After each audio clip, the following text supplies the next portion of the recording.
black line, right? So the black line's the 10th of June, right? So the black line is the 10th of June. And on the 10th of June, we have 505 basis points at the close. The current dots plots is 493 basis points.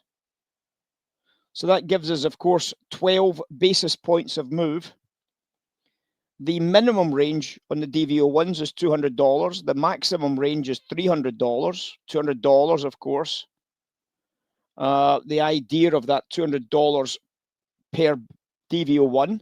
So therefore, 12 times 200, 24, 300 times 12, 36. The closing price on the UB on the 10th of June was 23.5. So that gives us a target price of between 125.26 and 127.03 at this point. So obviously, if I was below that target, I'd be a buyer. If I was above that target, I'd be a seller. Unfortunately, we're in the middle of that target. Now, we get very, very close to the very minimum threshold of 125.26.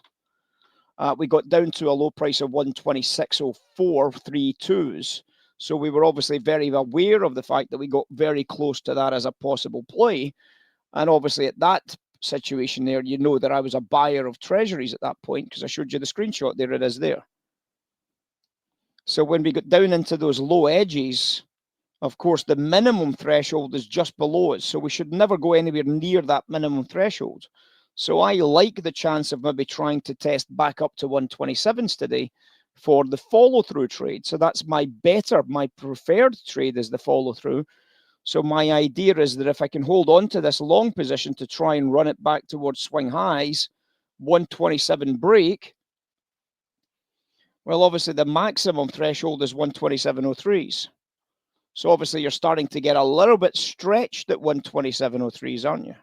Make sense? So when you put those two pieces together, this storyline actually starts to stack up, doesn't it? The storyline, the entire storyline starts to stack up at that sense. And all it is simply just doing the sums, just calculating it out, doing the sums, doing the necessary work to be successful, making the easy trade decisions.